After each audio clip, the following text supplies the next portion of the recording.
I feel like a British accent is most appropriate for a high-end makeup haul. Hello! How are you? Hello, bombshells! How are you? Mr. F is gonna kill me. It's so bad. I don't do accents. I do makeup. Oy, mga bombshells! Bili lang kayo ng makeup.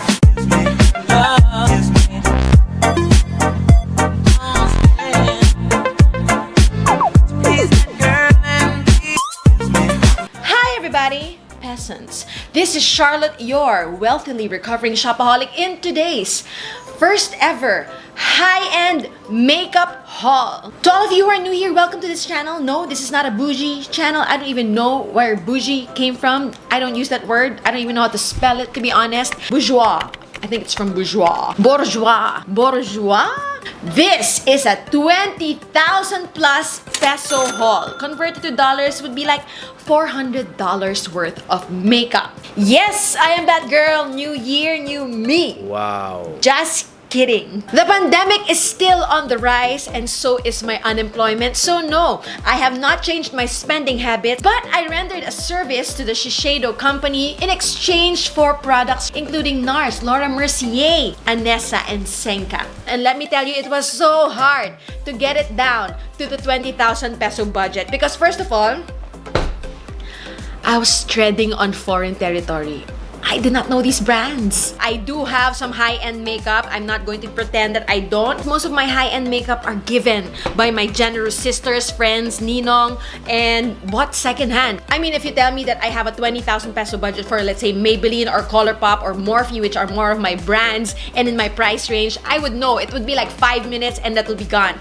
This one took me about 8 hours to decide what to get because I had no idea. Plus, the 4 hours out of the 8 hours that I spent researching these products were spent trying to figure out what my foundation shade is. Once it doesn't match you, then it's patay. So let's dive right in and feel bougie. Our first products are skincare products. This is from the brand called Anessa. And Anessa has been the #1 sunblock in Japan. So I have here the Anessa Whitening UV Sunscreen Gel SPF 50 plus and PA+++ on the right side of my face, and on the left side of my face is the perfect UV Sunscreen Skincare Milk SPF 50 plus and PA++++. So this is whitening and this is a gel and this is the milk formula. Don't forget to shake it, like my mistake. And this dries down more of a matte and it dries down more with a silicone feel. But anyway, what is exceptional about this Anessa brand is that the formula is half skincare, so it has plant extracts, and half sunscreen protection. The protection gets better when it is exposed to heat, to sun, and to sweat. Mind-blowing! Given the benefits of having skincare and the kind of formula that gets better with more factors, I think these are worth it. So definitely will repurchase again. So my first priority when it came to my budget were the base products. The last time I bought a high-end foundation was back in 2012 and I got a Makeup Forever in Singapore. But that's already all dried up. So I looked into Shiseido, I looked into NARS, I looked into Laura Mercier. Laura Mercier was out of stock and it looked like my skin but better. I don't want my skin but better. I want someone else's skin that is better. I want not my skin, therefore better foundation. So I landed with NARS. So I have on the right side of my face this NARS Soft Matte Foundation. And on the left side of my face is the NARS Natural Radiant Longwear Foundation. This NARS Natural Radiant Longwear Foundation has a cult following. If I actually put them side by side, as you can see here on my face, let's inspect. I can't tell the difference. Oh, help me. I don't see that there's too much of a difference when it comes to the coverage. The Soft Matte is a little bit more matte than the Radiant, but the Radiant was not as luminous as I thought it might be, which was happy news for me, yay. Would I purchase this again? So if I did not have that allocation, would I purchase this again? Probably not. I would probably stick with my Maybelline Superstay Foundation. Don't hate me. Maybe the cheapness is deeply ingrained into my soul that even if presented with like possibly better products. I'm just not used to it because I use a lot of foundation. So I just don't think it's going to be a practical option for me. Maybe if I were making 300,000 a month, then you would see me like using this, spreading it all over my face like a human ketchup, or like bathing in it, backstroking it, and like, you know, butterfly stroking, and then doggy paddling in these kinds of foundations. So there you go, our first two products, the foundation from NARS. The next is powder, and at least that one I'm like, yes, I know what good powder is, Laura Mercier. So I already have the original Laura Mercier powder. I bought this secondhand. And I like it. I save it for special occasions. So I decided, let me try the other one, the Glow Translucent Powder. When I saw that there was a translucent powder that is glowy, I thought, that sounds like a highlighter trying to pass off as a setting powder. But one beauty guru said that you can barely notice the glow and that she would never go back to the old translucent powder again. So I'm like, okay, sold. Unfortunately, I was right. She was wrong. How dare you give me false information? I mean, okay, so let's open this up.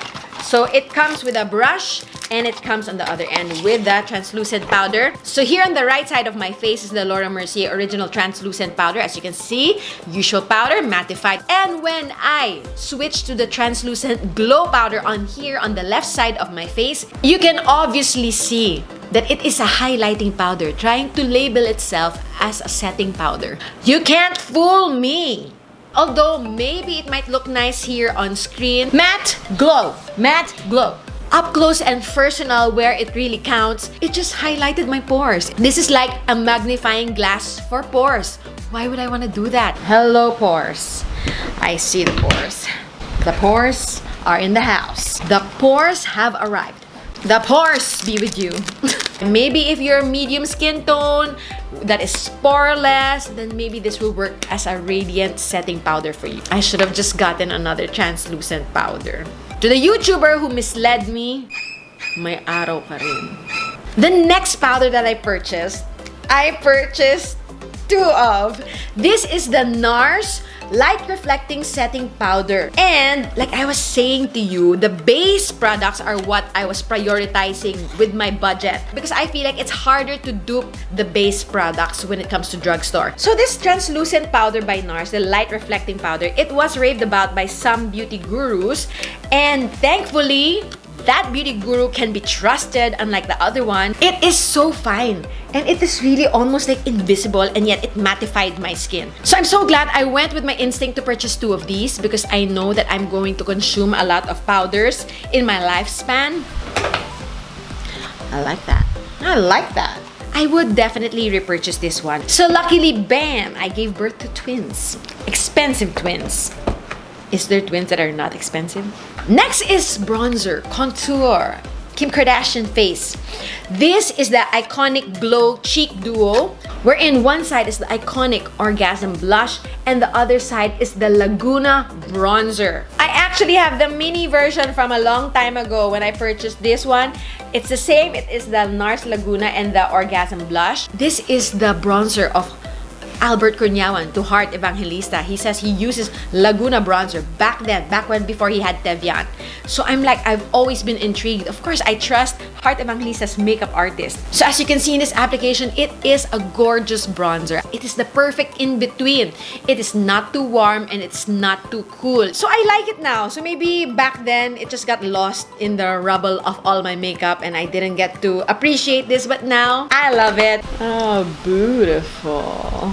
However, the NARS Orgasm, very unpopular opinion, it's not for me because it's so shimmery. I feel like it's more like a blush topper and I feel like it's more for the purposes of on screen. On screen, it's pretty to give off that radiant glow like some kind of a highlighting blush. That's what it is. Once again, pores, magnifying glass.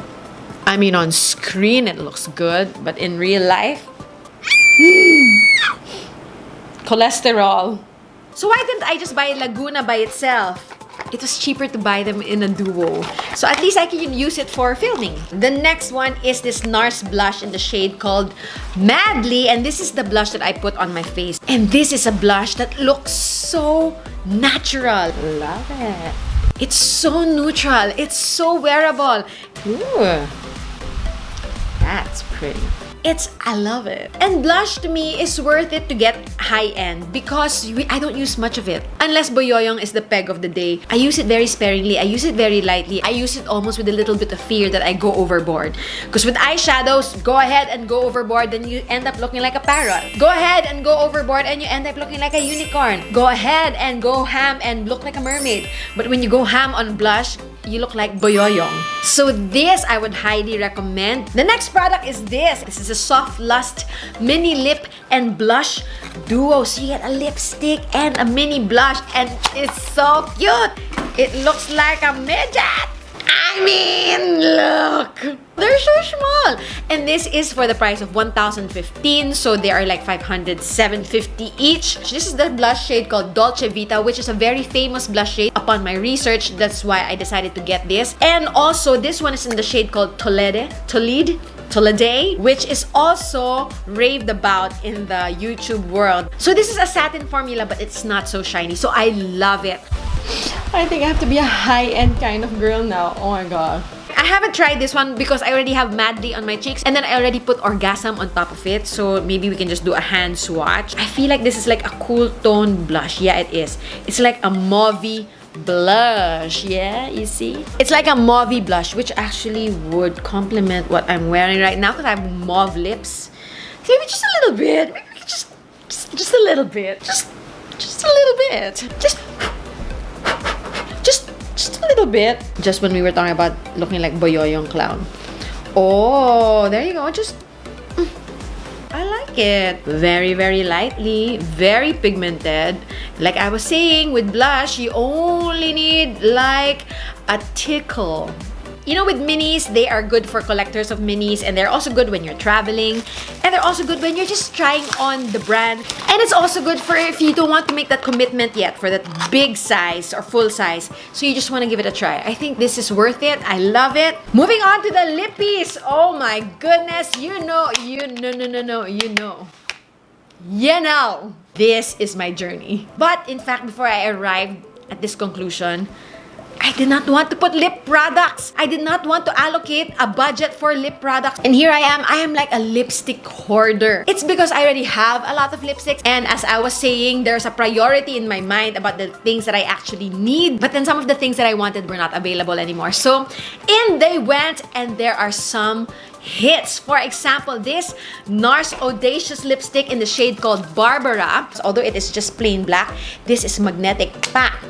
High tech. And this one I discovered through a Parisian YouTuber called Ali Andrea. Gorgeous woman, more of my age range, and she made 15 iconic lipsticks. And this was on the list of other lipsticks that were really iconic, like the MAC Ruby Woo, like those kinds of cult classics. So I decided, I'm gonna look like you, Ali Andrea. And this is such a beautiful nude lipstick. As you can see, it glides on so smoothly. It's just comfortable on the lips while looking creamy but not shiny. So yes, I'm so happy with this purchase. The next one is not as lucky as the first one. This is the NARS Air Matte Lip Color in the shade called Shag. Shag, Mr. Lova Lova. I'm Mr. Lova Lova.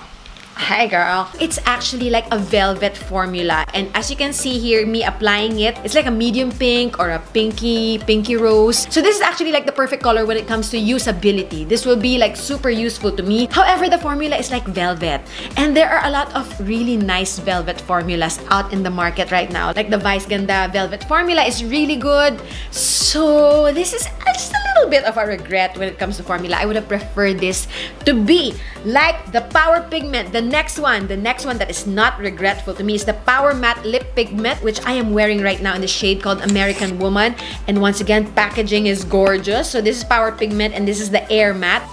This one is a little bit more matte. This one is long lasting. And again, this one is perfect for live streaming and perfect for events which are trickling in just one by one at a time. Keep them coming, because then this power pigment is more mask proof than this air matte. So I'm really happy about this. So there you go, everybody, our 20,000 plus makeup and skincare haul. So I've finished telling you in detail what I think about the products. How about high-end makeup in general? It's definitely something for me in the near future. When, of course, it depends on your financial capacity and the allocation that you put aside when it comes to your budget for yourself. Right now, they definitely won't fit inside my usual budget, but perhaps maybe one day you will see me buying this on a regular basis. Oh my gosh, who is she? Definitely the skincare, definitely the sunblock I would love to repurchase. And seeing as it is skincare, my skincare budget is a little bit higher than makeup. And then for the foundations, unfortunately, I would stick to my Maybelline for now. For the powders, I would definitely purchase these NARS Crystal powders again. The blush, yes, I would definitely purchase the blush again because you use so little of it. The bronzer, maybe I would if I really run out of all of my bronzers, but at the rate it's going, there's a lot lined up still. For the lipsticks, I would purchase the Audacious lipstick again because it's very hard to find a shade that you truly love. So when you find it, then of course, yes. But when it comes to the liquid lips, I think there are cheaper alternatives to the liquid lips. For the blush and the mini, yeah, why not? I can purchase another set of these to try on another one after I finish it. For the powder, the Laura Mercier Glow Powder, it's a no for me, thank you. I'll call you, don't call me. So those are my honest thoughts about these products. If you can afford them, then good for you. Go ahead and treat yourself. And if not, then you can choose some that are important and are hard to find at the drugstore, and you can go and prioritize that. You can still enjoy makeup without compromising your future or other important stuff like bills and health insurance. Thank you so much, Senka, from the Shiseido group of companies for opening up this opportunity to me, and I'm so happy to have had this opportunity. I hope it's not the last. And I hope you enjoyed this once-in-a-lifetime experience on this channel of a high-end haul. But I know right now you love this channel for all the cheapness that it is. Thank you, everybody, for watching, you peasants. And I hope you are staying safe and sane. And I'll see you in the next video. Bye! Bye. Bouger. Bye. It felt small. It felt small. I mean, the top is obviously Rockwell, but the bottom is obviously Teytey Tianjay. I also have eyeshadow palettes from Anastasia Beverly. Anastasia. Hello, be bouger. Bouger. I also have eyeshadow palettes from Anastasia Beverly. Anastasia. So Flawless Fusion. When Laura Mercier Flawless Fusion. I told you I don't know these high-end products. I'm gonna trip all over this video. And legend has it that people hoard these when they are on a trip in the